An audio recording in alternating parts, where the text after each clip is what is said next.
Anchor's up, sells it full. Welcome to the Sloopcast. How you doing today, Kyle? Doing all right, Jared. How are you? Doing good.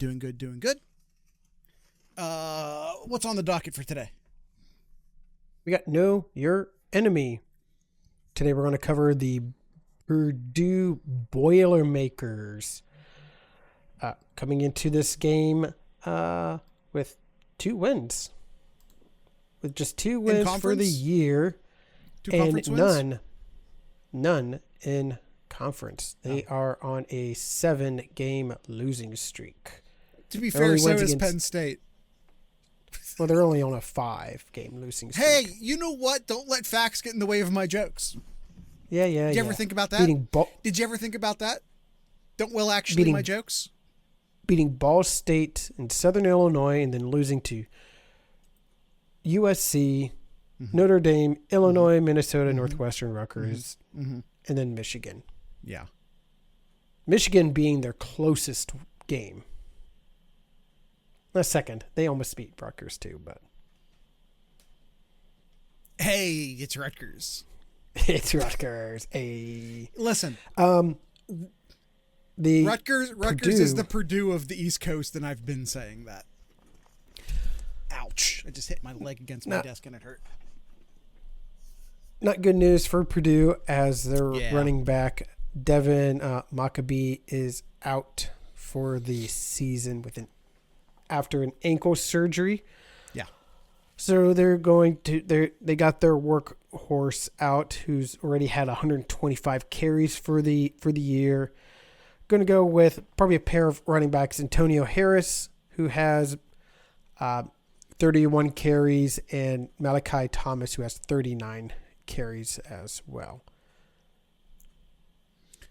Yeah.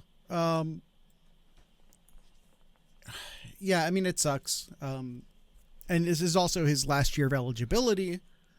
So hopefully the ankle surgery goes well, because he's a guy who, and I looked this up before the show started.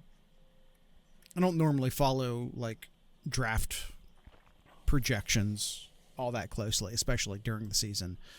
But he was a guy who's kind of a fringe 7th round draft pick. But definitely a guy who was going to like make a camp and potentially, work his way onto a roster. So I hope for his future is all. Just like, I think he's a fine running back. I think he, I don't think he's going to be like a starter in the NFL, but I think he could go play and be a part of a roster in the NFL. And I hope that, that still works out for him. But who, and you let us know who would be replacing him. How about just Kyle? Can we just do vibe check? Purdue vibe check. Yeah, just looking at the numbers here, just not good. like you're trying to find like what is it that they do well in, and not really good in really anything, honestly. Maybe a little above par in rushing yards per rush, but the running back is out. Yeah. A little bit above par in passing yards per game. Okay, they're probably going to have to be better at that with their main running back out. And then defensively is worse. The defense is worse. They are near last in yards per play, pretty much last in passing yards per pass. So they're letting up a lot of yards through the air, and they're near the bottom in turnovers per game as well too. Like they're not causing many turnovers on defense, and they're averaging 2 turnovers per game on the offense too. So not good. They need a lot of help, and they put a pretty good game together last weekend against Michigan, but they just I watched that game. They just couldn't. Michigan couldn't get out of their own way. Like I don't mean to. I would love to sit here and crap on Michigan. This is an Ohio State based podcast. I would love nothing more than to sit here and crap on Michigan. And I guess I still can do that, but like Michigan was just playing a terrible football game. They turned it over, I think, twice in the red zone. Maybe like even in the end zone. Like Michigan was playing terribly. It was Michigan playing bad. It wasn't Purdue playing good. If that makes sense. And when I say bad, I just mean like sloppy. It was not a good game for Underwood. He's a true freshman. That's going to happen. True freshmen are going to have struggle games. So I'm not even trying to like rip on him per se. My point being that this was Michigan screwing up more than it was Purdue having a good game. Mm-hmm. If I'm making sense. So I don't even know if that's me defending Michigan exactly.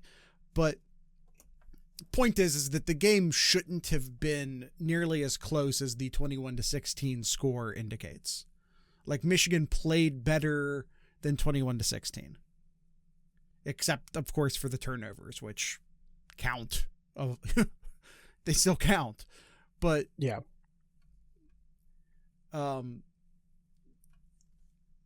So I don't know. It's just I don't know how accurate it is necessarily to be like, well, Purdue had a pretty good game against Michigan, and like they capitalized on the turnovers. They did. Don't get me wrong. They played their. It wasn't like the ball was handed to them on a platter. They capitalized on the opportunities. I think they do have some talented guys on the defense. I think Manny Powell's a very talented linebacker. Rael's is a very good safety. I think they actually have a good crew overall. I think they're pretty strong in the linebacking room. This is still a Big Ten team. Is it a bad Big Ten team? Yes. Is it a bottom seller Big Ten team? Yes. Are they the worst Big Ten team? Yeah, probably. Probably. But I was supposed to say something nice after that, but I don't think I can. There was supposed to be a but, and then I say something nice. Because there was supposed to be like a, but could they beat Ohio? Yes, but I really am not sure that they could. I just realized, Jared, there are 4 teams in the Big Ten that have not won a conference game yet. 4. Not 1, not 2, 4 teams in the Big Ten that have not won a conference game. Listen, there's not that much to talk about with Purdue. We're now doing this. So Purdue's one of them. Yes. Rutgers won. No. Because Rutgers beat Purdue. Damn it, that's right. Wisconsin. Okay. So there's 2. Not sure they can beat. Let's see. We mentioned one earlier. Michigan State. That's 3. Maryland? Nope. I wasn't sure about that one, but I was already leaving too much dead air out there. The Northwestern has, Minnesota has, Iowa Northwestern's has. 3-2. Yeah. Yeah. Indiana obviously has. Ohio State obviously has. The Fighting. The Fighting Fickles. I already said Wisconsin. No, you didn't. Yes, the hell I did. You said Maryland. I said Wisconsin before that. Wisconsin has not won a Big Ten conference game yet. I think I said Wisconsin right after I said Rutgers. I didn't hear it. Maybe Z Spikes heard it. I didn't hear it. Well, luckily we record these, so we'll find out who's crazy. They only have 27 points in conference. He didn't say it? Boom. Listen, yes. hold on. This is being recorded. I will check the tape. If I didn't say it, I thought it very loudly. All right. So offensively, and this is going to be my enemy player to watch. I think he's going to have to be the difference maker. It's going to be their wide receiver, Michael Jackson III. I think he's a pretty good wide receiver, dangerous in the return game as well. I think if Purdue's going to get any kind of success, it's going to get him the ball, get him to make plays,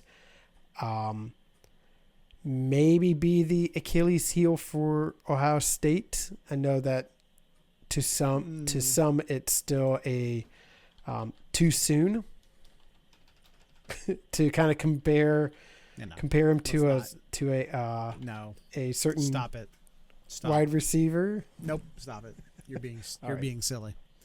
I am being silly. I know. I yeah. Okay, that's fair. You know what? That's fair. That's fair. That's fair. We're doing our best here to try and make the Purdue Know Your Enemy entertaining. All right. Like Ohio State's is going to waffle stomp. Don't Google that phrase. This team.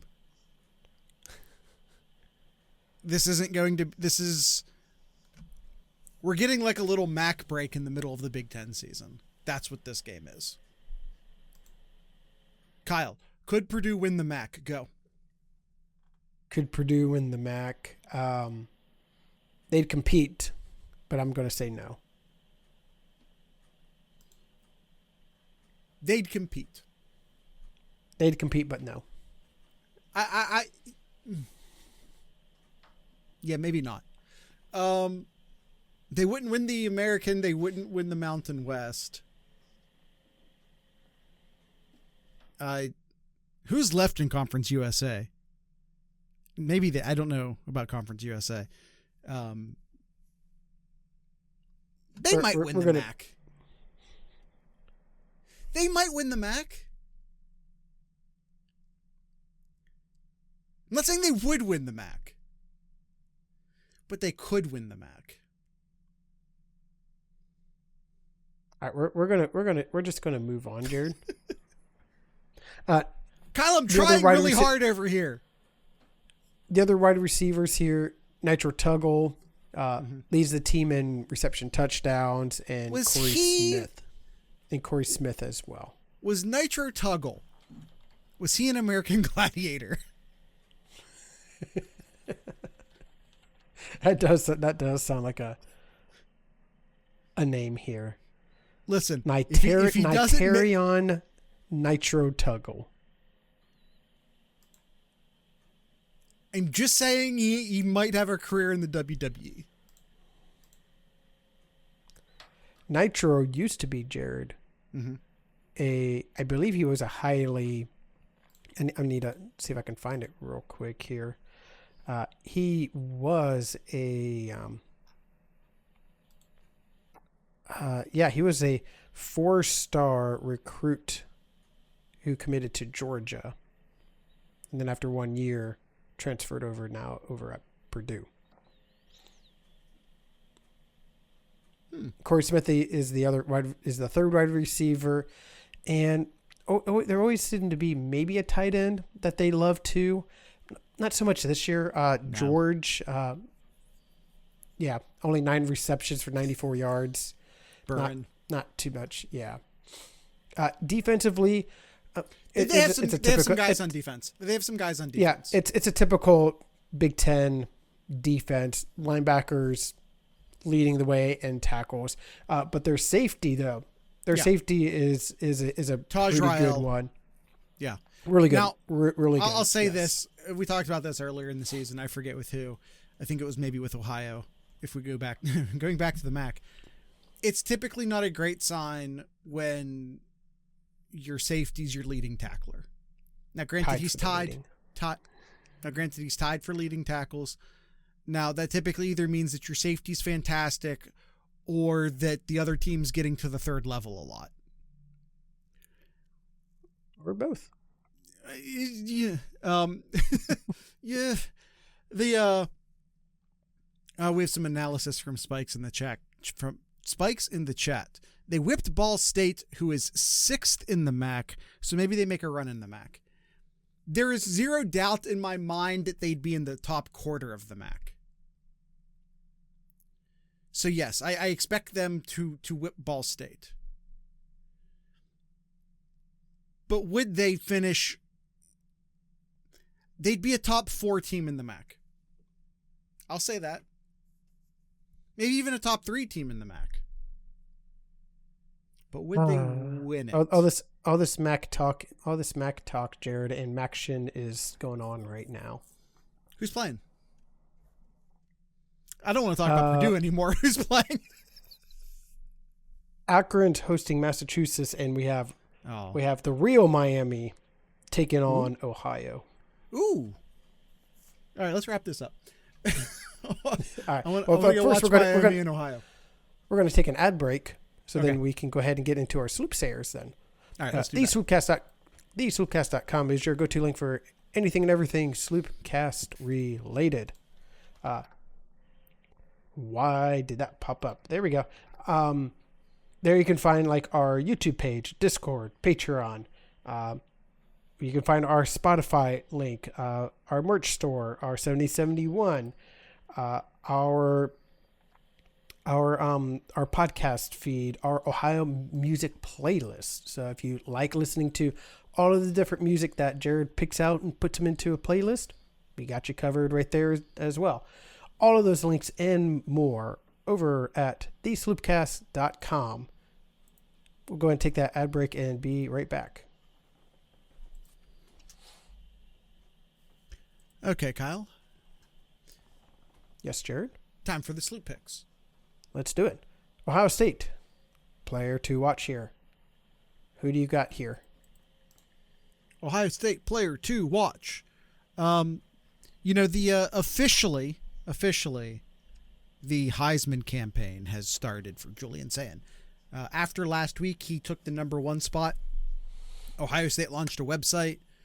There's a slogan. What's the slogan? I've already forgotten it. We saying Heisman. We saying Heisman. Not a fan. Not a fan of the slogan, but we move on. It's time to put up some numbers. Heisman at the end of the day is statistical category. It's time to add. It's time to add to the statistics, and I think that's what we're going to do this weekend. Player to watch, Julian Sayin. Sure. Definitely needs to add a little bit more touchdowns to his this season totals. Obviously, number 1 in completion, number 1 in passer rating, accuracies there. Let's maybe get a few little dink touchdowns for him to pad the stats. Let's aim for 5. 5. Ooh. All right. This is a stat padding game. That's what this is. I agree. And let's go for 5. Kind of what I was going to go with Jeremiah Smith. Sure. I was going with Jeremiah Smith. I mean, he's been kind of doing things. I know he finally got a. I'm sorry. Really was 20 yards per catch not enough for you last week, Kyle? I was getting there. I said he finally had a good week last week where he broke the 100-yard barrier. The last time he did that was against Ohio. Yeah. So first time he did that against a Big Ten team this year. I'm going to say like he does the same thing. Get like 7 catches, $115, and another pair of touchdowns in this game too. So Jeremiah Smith. We had an Ask Sloopcast question several weeks ago at this point, where it was just like, what do you do if they double cover Jeremiah Smith? What do you do to get him open? I'm like, just throw it to someone else. Start throwing to Carnell Tate. Start throwing to Claire. Start throwing to Ennis. You have all these other targets. If they want to stick 2.5 people on Smith, let them, because that means your other people are going to be open. And if you rip them apart enough with your other top tier pass catchers, eventually that 2.5 becomes 1.5. Then you can strike. Yeah. Or you could be like Penn That's- State and like, that's- or you could be like Penn State and try to single cover them. I called that. I called that on Know Your Enemy last week. I go, Knowles is arrogant enough that he thinks with his defensive backs at Penn State, that they think they can single cover him and Ohio State will take advantage. I called that. I called that. What a game between those receivers there. All right. Animated player to watch. I already mentioned mine. I think Michael Jackson III, going to get him in the receiving, maybe in the run game too, and the special teams as well. Going to try to get him the ball more often here. Michael Jackson III is mine. I got Taj Rael, the safety. You want those big plays? You want to stat those pats? You want to pad those stats? That's how illiterate person. That's how that works. Yeah. If you want to pad those stats, you need some big plays. If you want those big plays, you got to get past the safeties. Taj Rael. All right. Key matchup in here. I guess it's kind of that, Jared. It's Purdue's safeties versus Ohio State's receivers. Can they prevent these big plays where you had both Carnell Tate and Jeremiah Smith averaging over 20 yards per reception to each of them there? Can they limit that down to 10 yards? They can get them both to 10 yards a catch. That's a big win. I got Julian Sayin versus Julian Sayin. Pressure's on now. You're no longer just the redshirt freshman quarterback. You're number one in the Heisman odds. There's a Heisman campaign for you. You have for some reason, Kyle, yeah, you sent me the video, Kyle. You did see this. For some reason, you have Nick Saban making up stories about you on game day that didn't happen.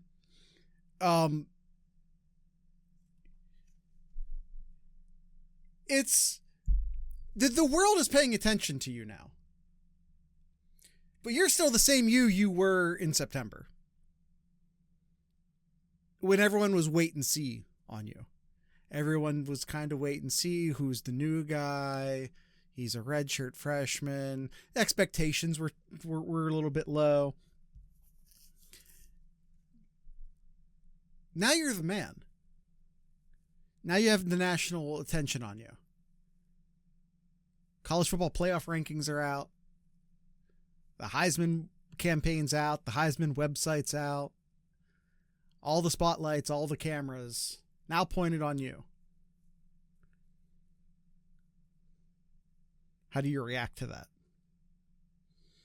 We've seen a guy who has been poised, who has been composed, who has handled himself incredibly well, both on the field and in front of a camera. But now there's not a camera. Now there's 5 cameras. Now there's not a microphone. There's 5 microphones. Sure. All right. Spread pick. 28.5 points. If you listen to our Wednesday episode, you would know that Jared and I both picked Ohio State to cover. But what do you have as the final score, though, Jared? As Spikes points out down in the chat, that is not enough. Final score, I don't think they get the shutout here. I think Purdue slips, like, I'm going to say a field goal in. I'm going to say no touchdowns. Purdue gets 3. Ohio State's going to try and pad some stats, maybe. One of two things. See, here's the problem. It's just kind of, what does Ryan Day want to do? Does Ryan Day want to pad some stats, or does he want to get in and get out? And because I want him to kind of pad the stats, but I feel like he's going to try and get in and get out. Sure. So I have Ohio State. Let's go. I'm going to say 31-0. I changed my mind. Okay. I am going to pick a shutout. Lot more. I have a lot more than that. I have Ohio State winning 45 to 3. Yeah. I want this to be a pad. Nope, I said it wrong again. A stat padding game. But I feel like Ryan Day is going to do the grown-up mature thing and kill the clock, get in, get out, minimize fatigue, minimize injury. It's the right thing to do, even if it's not the fun thing to do. Okay. All right. Awesome. All right. And that leaves us with Austin's over and unders for per don't. All right. First one for Austin's picks here. Max Clare plus James Peoples plus Quincy Porter plus Mylan Graham touchdowns at 1.5. I'm going under. Max Clare, James Peoples, Quincy Porter, Mylan Graham. So he's looking for some backups in Quincy Porter and Mylan Graham. I feel like Max Clare gets a touchdown this game. So then the question becomes, does James Peoples, Quincy Porter, or Mylan Graham pick up a second one? And while I think that's incredibly possible, I'm not willing to bet on it. I'm going to go under. All right. Both picking under. It's so possible. It's so possible, though. It's a good number. Yeah. All right. I have to look real quick here just to make sure I got the right thing. Brown pass attempts. Yeah. At 20.5. I was just looking to see what he's actually averaging here. Okay.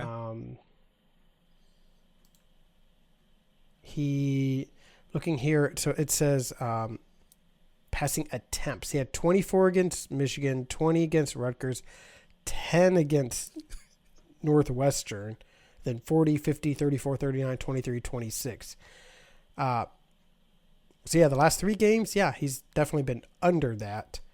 But I'm going to go over because of the injury and running backs here. They're going to pass the ball more. I'll say over. Passing attempts of more than 20. I say that Purdue's going to have a lot of 3 and outs, and that Ohio State's going to kill the clock, and that he's not going to have the opportunity to throw the ball a lot, but he's also going to be forced to throw the ball a lot.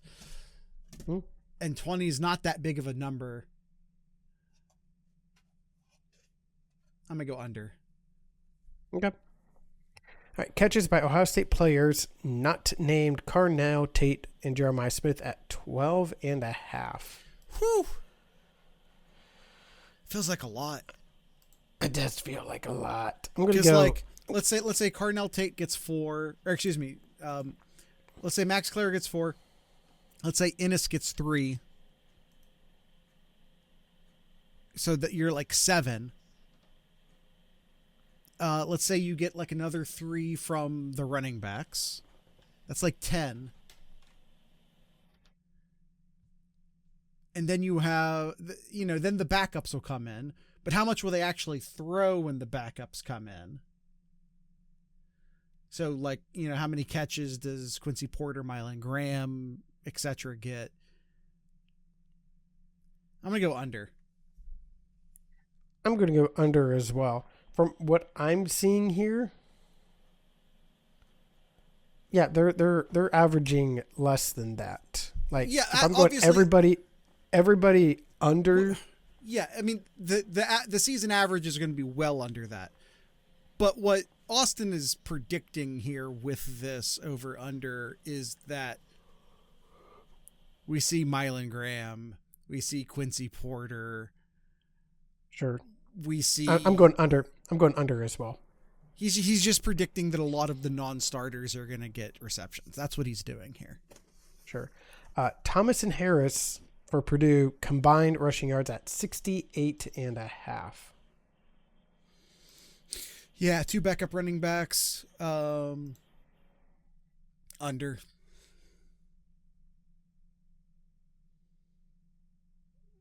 They're the backup running backs at Purdue.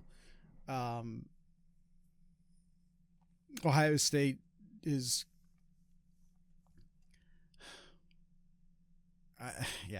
It's under. It's under. Against Michigan, they combined for 122 yards. Cool.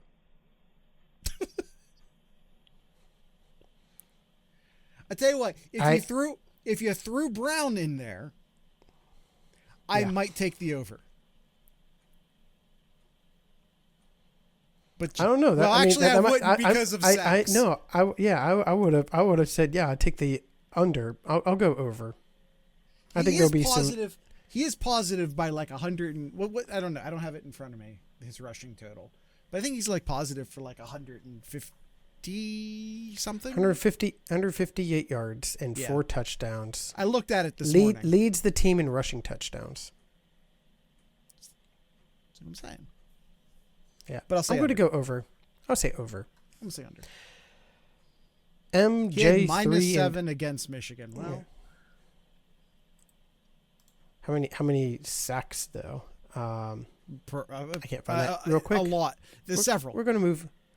MJ3 and Ennis catches at 8.5.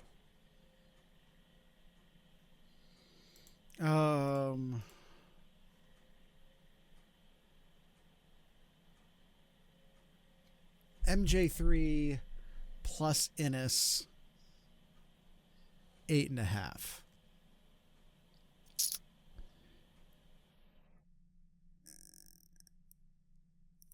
What is he saying by MJ3? Michael Jackson III, Purdue. Yeah, I was confused for a second too. Over. Because over. Yeah. No, I'm gonna say under. Okay. I say Ennis. I would put it about 3 or 4, and Michael Jackson III, I'd put it like 3, 2 or 3. Oh no, I think he's going to get more than double that. I disagree, but I guess we'll find out. All right. K-Mac and Edric tackles at 6.5. Over. I'm going under. Okay. We have Just some a gut differences. feeling. Hey, listen. Hey, man. We went straight exact picks during Collegiate Chaos, so I'm glad we're getting some differences here. We did, yeah. All right. And last one is Julian Sand completion percentage at 77.67%. I'm looking at the games where he, on the road, Julian Sand was 78.6 against Washington, 70.4, his lowest of the year, against Illinois. Okay. Then 85.7%, the second highest in conference against Wisconsin. I'm going over. I mean, it's a huge number, huge number there. But I mean, he's proven it over and over again. Like shame on me for not believing, saying like whatever the number was that Austin had last week. Let's see if I can find that. But I think whatever he had for percentage for Julian Sand, here it was like 78.5, and I'm like under. Yeah, it was over. Like, I'm going over. I'm learning my lesson. Yeah, I mean, everything I said about the spotlight being on him and how he reacts to that. Because it's crazy that you and I are both saying over to this right now. Yeah. I know. But we're both saying over to this right now, and I don't think either of us are hesitating. Even though, I mean, it's a good number. Like, I think 78. If you ask me to just pick out of the blue, what do you think Julian Sagan's completion percentage is going to be this weekend? I'd probably say like 78. So it's a great number. Mm. We got a kick return touchdown for the Bobcats, Jared. Makes Kyle happy. Kyle loves good special teams play. And yet he has to be an Ohio State fan. Yeah, that is one thing about Ohio State. That's one thing about Ohio lays State. Around thinking about the Jim Tressel era with just a grin on his face. The one big area, I mean, the running attack's coming around, but is it kind of. Okay. But the big glaring point in this team is special teams. I mean, Ohio State is unspectacular on special teams. Yeah. But I've rarely been like, oh no, we're screwed because of special teams. Oh no, we're going to lose a game because of special teams. Like, would I like the punting average to be like 5-10 yards longer? Yeah. If you get into a real dogfight where field position matters, could that hurt you? Yeah, sure could. I mean, I'm more thinking about the last game in November here. Ideally, absolutely we don't can make the difference. Ideally, we don't punt in that game. Well, I think their defense is just fine. Quite frankly, I think it's fine, but I think it's just fine. Tell you this much: Purdue's not scoring 16 on us this weekend. No, they're not. But then again, we didn't think Penn State was going to score 10 or double-digit points either. No, but turnovers do that. Turnovers will help. But turnovers do that. It's sort of the same way that, like, hey, how did Michigan only score 21 against Purdue? Turnovers will do that. How did Ohio State give up 14 against Penn State? Allow Penn State to score 14 on them? Turnovers will do that. Turnovers, like shit, they happen. All right, that's it. Yep. All right, we did the all right at the same time. We're lock synced tonight, Kyle. We are locked and we are synced. I almost stopped the recording. That's how good I thought that was. I almost just hit stop record. All right, Kyle, do you have anything in Kyle's Corner? Go support your Columbus Crew this Saturday. When? This Saturday. Mm-hmm. Saturday night, 6 p.m. 6 p.m. Go Crew. Go Crew. All right. Anything else in Kyle's Corner? Nope. Let's end it at that. All right. Tonight's ending music, once again, just like Monday, just like Wednesday, we brought to you by Defiance, Ohio, who, Kyle, are from? Columbus. Yeah, from Columbus. Name of the song is Condition 1111. So with all that being said, I'd like to encourage everyone to drink local beer, listen to local music, and of course, support your local podcasters. Once again, this is Defiance, Ohio.